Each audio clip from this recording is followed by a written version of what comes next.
ನಮಸ್ಕಾರ ಡಿಜಿಟಲ್ ಸ್ಪೆಷಲ್ಗೆ ಸ್ವಾಗತ ನಾನು ಪ್ರತಿಮಾ ಭಟ್ ಈಗೇನಿದ್ರು ನಟಿ ರನ್ಯಾ ರಾವ್ದೇ ಸುದ್ದಿ ಸದ್ದು ಮಾಡ್ತಾ ಇದೆ ಮಾಣಿಕ್ಯ ಚಿತ್ರದಿಂದ ಎಂಟ್ರಿ ಕೊಟ್ಟಂತಹ ರನ್ಯಾ ಸ್ಯಾಂಡಲ್ವುಡ್ ನಲ್ಲಿ ಬೆಳಗಬೇಕಿತ್ತು ಸ್ಯಾಂಡಲ್ವುಡ್ ನ ಮಾಣಿಕ್ಯ ಆಗಬೇಕಾಗಿತ್ತು ಆದರೆ ಆದದ್ದೇನು ಈಗ ಆಕೆ ಸದ್ದಾಗ್ತಾ ಇರುವಂತದ್ದು ಒಂದು ಗೋಲ್ಡ್ ಸ್ಮಗ್ಲಿಂಗ್ ಕೇಸ್ ನಲ್ಲಿ ಇದರ ಬಗ್ಗೆ ಕೆಲ ಇಂಟ್ರೆಸ್ಟಿಂಗ್ ಆದಂತಹ ಫ್ಯಾಕ್ಟ್ಸ್ ಗಳನ್ನು ನಿಮ್ಮ ಎದುರಿಗಿಡ್ತಾ ಇದೆ ಈ ರನ್ಯಾ ರಾವ್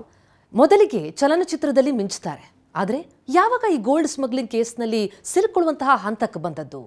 ಆ ಬಗ್ಗೆ ಈಗ ಡಿಆರ್ಐ ಅಧಿಕಾರಿಗಳು ತನಿಖೆಗೆ ಇಳಿದಿದ್ದಾರೆ ಆದರೆ ಆಕೆ ದುಬೈನಿಂದ ಹೊರಡ್ತಾಳಲ್ಲ ಆ ಸಂದರ್ಭದಲ್ಲಿ ಯಾವ ರೀತಿಯ ತಯಾರಿಯನ್ನು ಮಾಡಿಕೊಳ್ತಾಳೆ ಆಕೆ ಆ ಚಿನ್ನವನ್ನ ಎಲ್ಲೆಲ್ಲಿ ಅಂಟಿಸಿಕೊಂಡು ಹೇಗೆ ಯಾರಿಗೂ ತಿಳಿಯದಂತೆ ದುಬೈನಿಂದ ಬೆಂಗಳೂರಿಗೆ ಸಾಗಾಟ ಮಾಡಿದ್ಲು ಜೊತೆಗೆ ಡಿಆರ್ಐ ಅಧಿಕಾರಿಗಳ ಅನುಮಾನದ ಪ್ರಕಾರ ಇದೇನು ಪ್ರಥಮ ಪ್ರಕರಣ ಅಲ್ಲ ಅಂದ್ರೆ ಇದೇ ಮೊದಲ ಸಲ ಅಲ್ಲ ಆಕೆ ಈ ರೀತಿ ಈ ಗೋಲ್ಡ್ ಅನ್ನ ಅಲ್ಲಿಂದ ಇಲ್ಲಿಗೆ ಸಾಗಿಸಿದ್ದಂಥದ್ದು ಈಗ ಆಕೆಯ ಹಿನ್ನೆಲೆ ಏನು ಯಾರೆಲ್ಲ ಇದ್ದಾರೆ ಈ ಜಾಲದಲ್ಲಿ ಸಿಲುಕಿದಂಥವ್ರು ಯಾರ್ಯಾರು ಇದೆಲ್ಲದರ ಬಗ್ಗೆ ವಿಸ್ತೃತವಾದಂತಹ ತನಿಖೆಯನ್ನ ನಡೆಸಲಾಗ್ತಾ ಇದೆ ಹಾಗೆ ಮತ್ತೊಂದು ಪ್ರಮುಖವಾದಂತಹ ವಿಚಾರ ಅಂತಂದ್ರೆ ಆಕೆ ದುಬೈನಿಂದ ಹೊರಟಂತಹ ಸಂದರ್ಭದಲ್ಲಿ ಆಕೆ ಹೇಳೋದೇನು ನಾನು ಜೆನೆವಾಗೆ ಹೋಗ್ತೀನಿ ಅಂತಂದ್ರೆ ಭಾರತಕ್ಕೆ ಬರ್ತೀನಿ ಅಂತ ಹೇಳಿಕೆಯನ್ನು ಕೊಡದೆ ಅಂದರೆ ಸುಳ್ಳು ಹೇಳಿ ಸತ್ಯವನ್ನ ಮರೆಮಾಚಿ ಆಕೆ ಅಲ್ಲಿಂದ ಹೊರಡೋತಾಳೆ ಆದರೆ ನಂತರ ಬೆಂಗಳೂರಿಗೆ ಬಂದಿಳಿದಾಗ ಡಿಆರ್ಐ ಅಧಿಕಾರಿಗಳು ಬಹಳ ದಿನಗಳಿಂದ ಆಕೆಯ ಮೇಲೆ ಒಂದು ಕಣ್ಣಿಟ್ಟಿದ್ರು ಹಾಗಾಗಿ ಬರ್ತಾ ಇದ್ದಂತೆ ಆಕೆಯನ್ನು ವಶಕ್ಕೆ ಪಡಿತಾರೆ ವಶಕ್ಕೆ ಪಡೆದಾಗ ಮೊದಲಿಗೆ ಆಕೆಯನ್ನು ಚೆಕ್ ಮಾಡಿದಂಥ ಸಂದರ್ಭದಲ್ಲಿ ಆಕೆಯ ಬ್ಯಾಗ್ಗಳಲ್ಲಾಗಲಿ ಎಲ್ಲೂ ಕೂಡ ಚಿನ್ನ ಪತ್ತೆಯಾಗಲ್ಲ ಆದರೆ ನಂತರ ಕುಲಂಕುಷವಾಗಿ ಪರಿಶೀಲನೆಗೆ ಮುಂದಾದಾಗ ಆಕೆಯ ಮೈ ಮೇಲೇನೆ ಆ ಕೆಜಿಗಟ್ಟಲೆ ಚಿನ್ನ ಪತ್ತೆಯಾಗತ್ತೆ ಆ ಚಿನ್ನವನ್ನು ಆಕೆ ಯಾರಿಗೆ ತಲುಪಿಸ್ತಾ ಇದ್ರು ಹಾಗಿದ್ರೆ ಯಾರಿಂದ ಪಡೆದುಕೊಂಡಿದ್ದು ಈ ಹವಾಲಾ ಹಗರಣದಲ್ಲಿ ಯಾರೆಲ್ಲ ಸಿಲುಕಿದ್ದಾರೆ ಇದು ಬಹಳ ಇಂಟ್ರೆಸ್ಟಿಂಗ್ ಆದಂತಹ ವಿಚಾರ ಜೊತೆಗೆ ಆಕೆ ಈ ರೀತಿ ಡಿಆರ್ಐ ಅಧಿಕಾರಿಗಳ ವಶಕ್ಕೆ ಸಿಗೋದಕ್ಕೆ ಯಾರು ಕಾರಣ ಅಂತ ನೋಡ್ತಾ ಹೋದ್ರೆ ಆಕೆಯ ಪತಿಯೇ ಕಾರಣ ಎನ್ನುವಂತಹ ಮಾಹಿತಿಗಳು ಲಭ್ಯ ಆಗ್ತಾ ಇದೆ ಅಂದ್ರೆ ಆಕೆಯ ಬಗ್ಗೆ ಅಧಿಕಾರಿಗಳಿಗೆ ಸುಳಿವು ಕೊಟ್ಟಿದ್ದು ಆಕೆಯ ಪತಿನೇನಾ ಮದುವೆಯಾಗಿ ಸ್ವಲ್ಪ ತಿಂಗಳುಗಳ ಬಳಿಕನೇ ಇಬ್ಬರ ಮಧ್ಯೆ ಸಂಘರ್ಷ ಶುರುವಾಗುತ್ತೆ ಯಾಕೆ ಅಂತಂದರೆ ಆಕೆ ದುಬೈಗೆ ಪ್ರಯಾಣ ಬೆಳೆಸ್ತಾ ಇರ್ತಾಳೆ ಏನು ವಿಚಾರ ಅಂತ ಅನ್ನೋದು ಗೊತ್ತಾಗಲ್ಲ ಅನುಮಾನ ಬರುತ್ತೆ ಪತಿಗೆ ನಂತರ ಆತನೇ ಈ ಬಗ್ಗೆ ಸುಳಿವನ್ನು ಕೊಟ್ಟ ಅನ್ನುವಂಥದ್ದು ಈಗ ಸಿಗ್ತಾ ಇರುವಂತಹ ಮಾಹಿತಿ ಹಾಗಿದ್ರೆ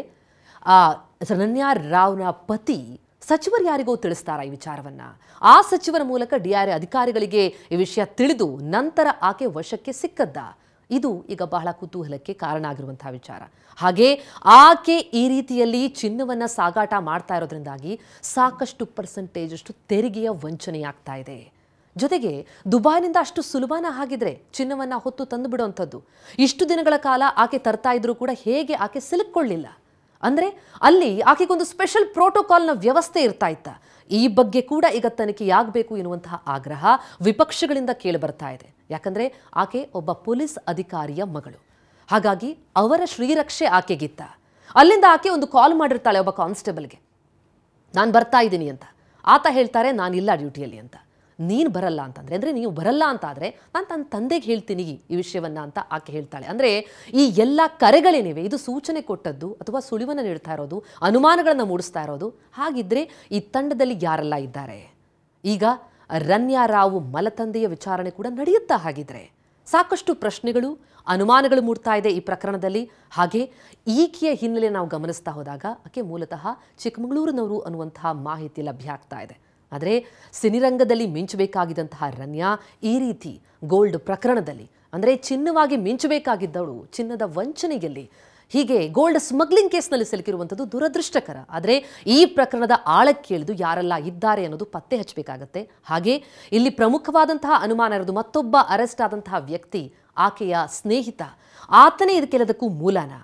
ಆಕೆಯ ಎಕ್ಸ್ ಬಾಯ್ ಫ್ರೆಂಡ ಇಂಥದೊಂದು ಅನುಮಾನಗಳು ಕೂಡ ಮೂಡ್ತಾ ಇದೆ ಅದೊಂದು ಅನುಮಾನವನ್ನ ರನ್ಯಾ ರಾವ್ ಪತಿ ಕೂಡ ಹೊತ್ತಿದ್ದು ಅದೇ ಹಿನ್ನೆಲೆಯಲ್ಲಿ ಈ ವಿಷಯವನ್ನ ತಿಳಿಪಡಿಸ್ತಾರೆ ಅದರಿಂದಾಗಿ ರನ್ಯಾ ಈಗ ಸಿಲುಕಿರುವಂಥದ್ದು ನ್ಯಾಯಾಂಗ ಬಂಧನಕ್ಕೆ ಒಳಪಟ್ಟಿರುವಂಥದ್ದು ಈ ಪ್ರಕರಣದಲ್ಲಿ ದಿನೇ ದಿನೇ ಇಂಟ್ರೆಸ್ಟಿಂಗ್ ಘಟ್ಟ ತಲುಪ್ತಾ ಇದೆ ಜೊತೆಗೆ ಪ್ರಭಾವಿಗಳ ಕೈವಾಡ ಇದೆ ಎನ್ನುವಂತಹ ಮಾಹಿತಿಗಳು ಕೂಡ ಲಭ್ಯ ಆಗ್ತಾ ಇದೆ ಆದರೆ ಕ್ಷಣ ಕ್ಷಣದ ಅಪ್ಡೇಟ್ಸ್ ಅನ್ನ ನಿತ್ಯ ಸಿಗ್ತಾ ಇರುವಂತಹ ಈ ರೋಚಕ ಮಾಹಿತಿಗಳನ್ನ ನೀಡ್ತಲೇ ಹೋಗ್ತೀವಿ TV9 ನಲ್ಲಿ